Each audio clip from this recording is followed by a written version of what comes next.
My name is Joshua Mwita Maseke. I come from Nyanza province, now Migori County. I have a family of 5 kids and a wife and me. So that's a family of 7. And tell us about your past, where you grew up, what sort of family you came from, what the economic status of the family was, that type of thing. Yeah, I come from, I should call it, at the village level. It was a middle class family, whereby we had the only shop in the village that everyone, my grandfather owned the shop. And I am the first grandchild, and they also gave me an opportunity to help in selling that shop most of the time. And my grandmother also is the one who actually really encouraged me into the business idea, because whenever she will give me some opportunity to run her business, she would come and tell me, "Oh, how did you manage to do this? I think you know how to do business." She also encouraged me to continue in school, paying school fees for me. And I had an uncle who had gone to the US. Although his going to the US wasn't a positive thing in the village, because he didn't come back until after 20 years. So people are like, well, going to school is not good, because if you go to school, you go to the US and you don't come back. But somehow I managed to continue to up to O-level, high school. And from there I came to Nairobi to join the college. I did go to college to do accounts. I didn't finish because I didn't have school fees. I went to another college where I learned how to do language training with US Peace Corps. And then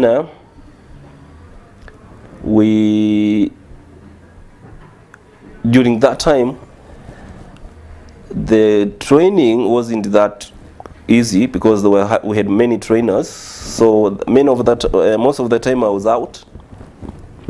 I was, okay, today we have no client for you. We have to give the senior trainers to carry on, not you.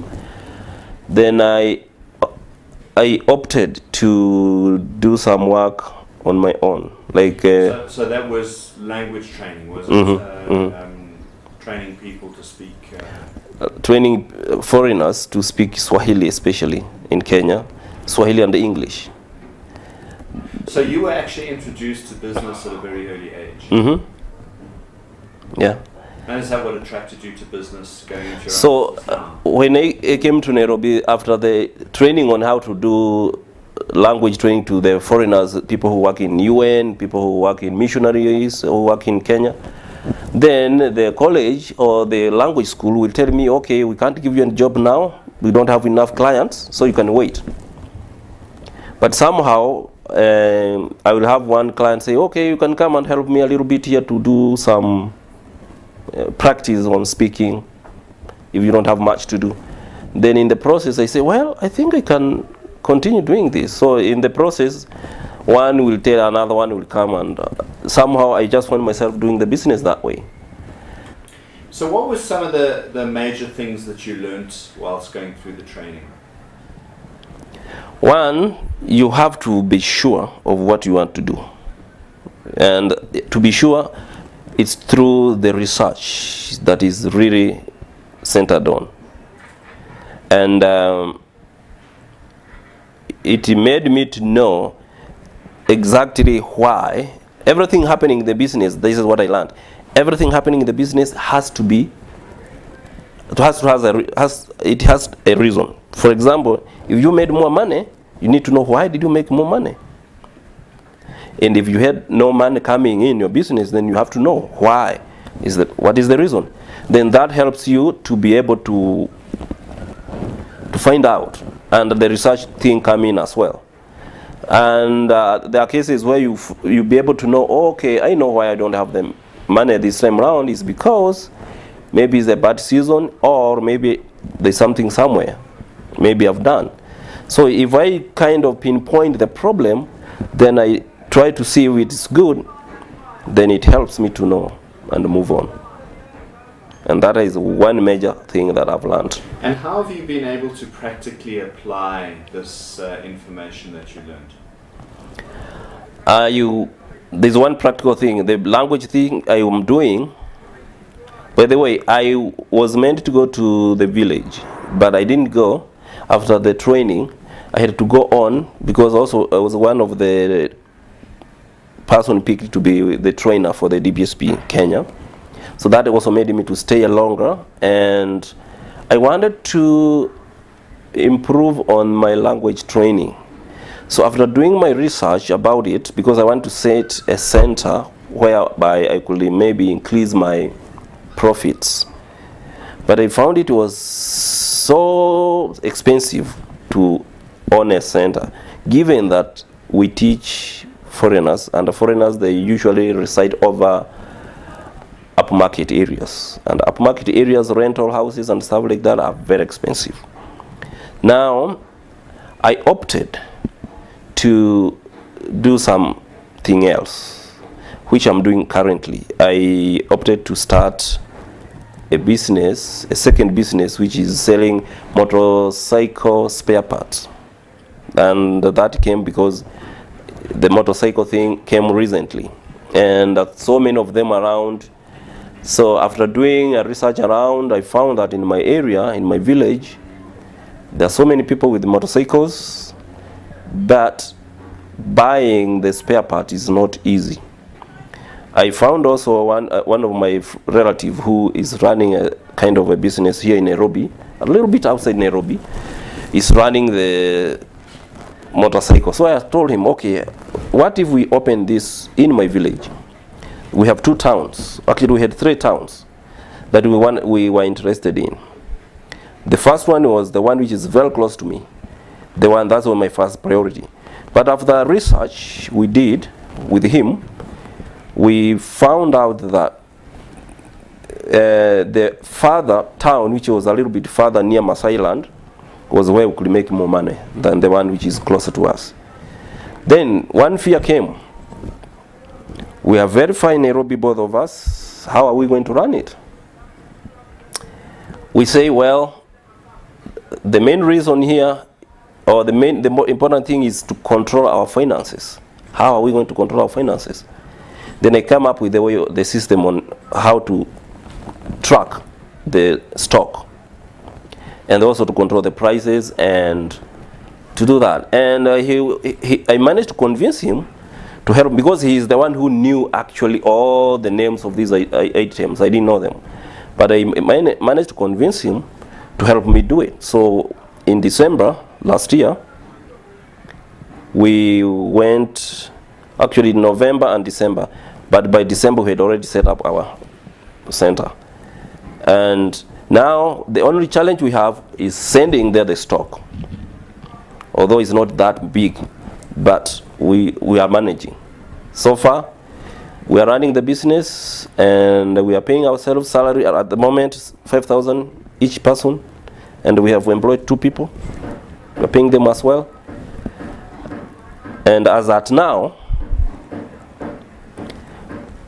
even yesterday we were talking about registering the business as a limited company, and we had agreed to combine the business he has here and the other one to have it as one, and to use the bank to get a loan to expand it even bigger. We want now to include the cell phone accessories, and also a section, because the house is big, it's actually bigger.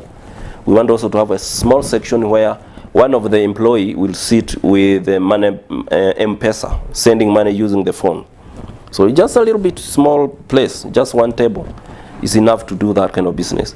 So we are going to add 2 extra things in that business, so that our target is to get at least 10,000 each from that particular business.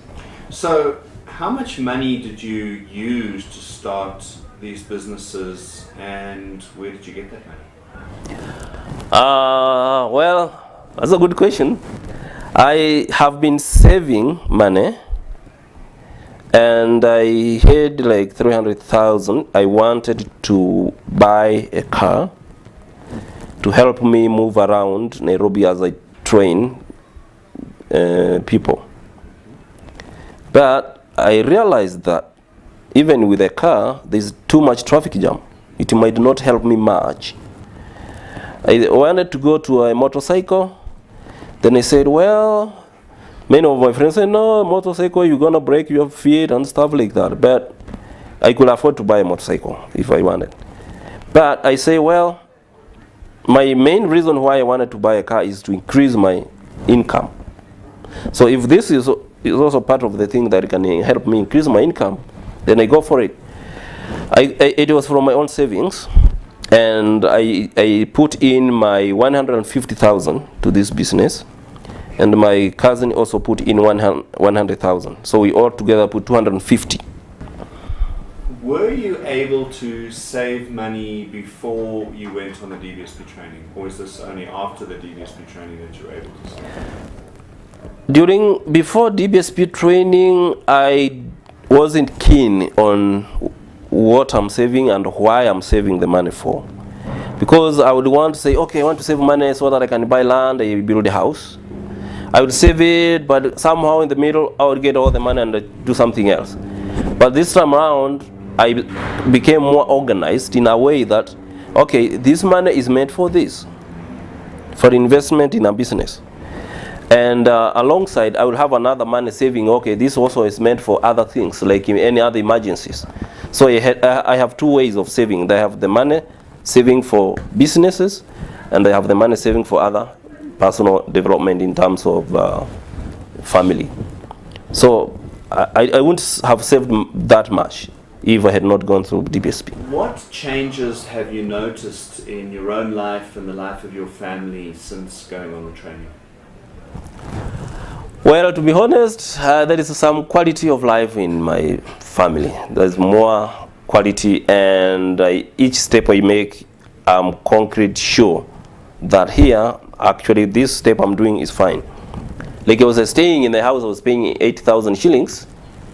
Now I moved to a house, I'm paying 14,000 shillings, and I'm comfortably paying it, and because I'm sure from this business, this money will come. And from this business, this money will come.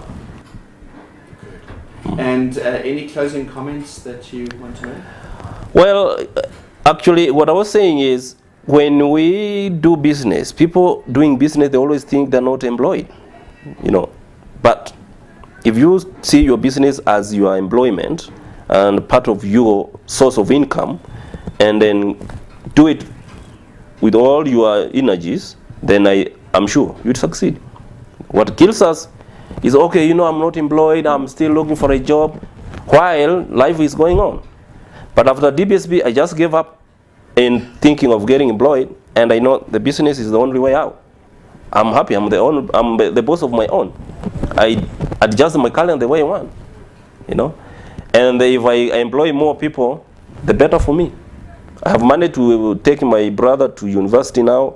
He's graduating next year. And it's from the business I'm doing. People think I'm not employed, but I know I'm employed. So if you do something, embrace it.